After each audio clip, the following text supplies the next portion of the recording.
आंध्र प्रदेशने 6,000 रुपये महिना सुरू केला दिव्यांग बांधवांसाठी. आपण 1,500 देतोय. लेख लाडकीची योजना सुरू झाली, सुरुवातीलाच 1,500 देतोय.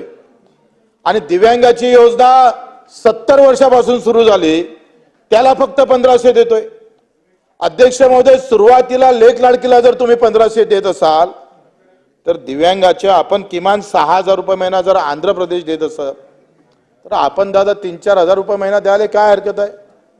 राज्याच्या एकूण बजेटच्या जर कायदा आपण जर पाहिला तर राज्याच्या एकूण बजेटपैकी 5% राशी हे दिव्यांगासाठी खर्च करावा हा कायदा आहे. आम्ही सर्वोच्च न्यायालयात जाणारच आहोत, त्याच्यासाठी लढणारच आहोत.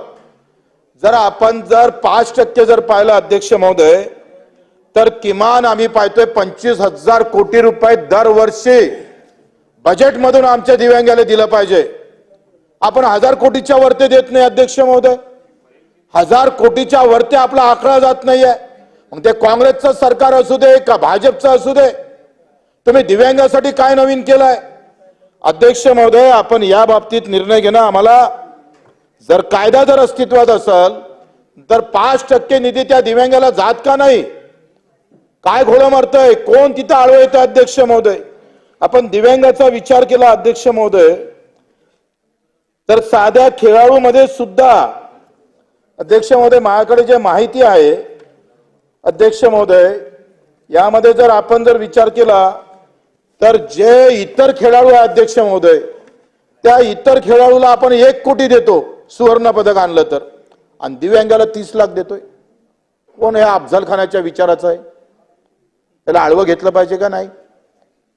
म्हणजे आता जर आपण पाहिलंय, तुम्ही इतर खेळाडूला जर 1 कोटी देत असाल तर दिव्यांगाला 30 लाख द्यायचं कारण काय? सुवर्ण पदकामध्ये दोघांची भागीदारी सारखीच आहे अध्यक्ष महोदय.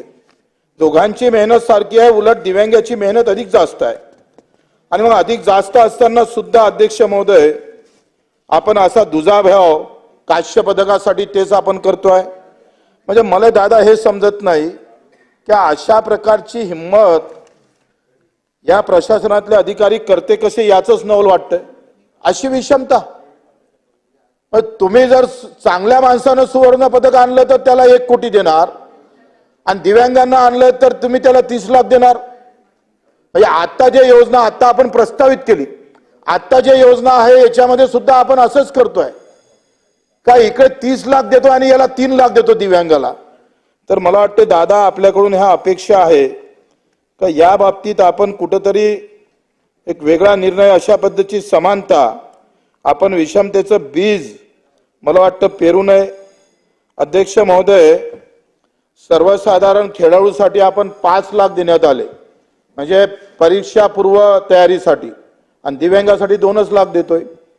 म्हणजे आपण 2018 मध्ये 10 लाख देत होतोय सुवर्ण पदकसाठी, तिथं दिव्यांगांना फक्त 3 लाख देतो. ते आता चालूच आहे. आणि ऑलिम्पिक मध्ये खेळणाऱ्याला 1 कोटी देतोय दिव्यांग इतर खेळाडूला, आणि ऑलिम्पिक मध्ये फक्त दिव्यांगाला 30 लाख देतोय.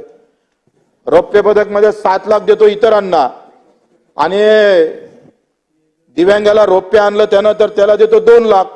ही विषमता, ही फाईल पुटअप झाली होती दादा चांगली, पण तो कोणता सेक्रेटरी आहे तो पाहाच लागते. त्याला प्रस्ताव क्रीडावाल्यानं चांगला पाठवला होता काय समान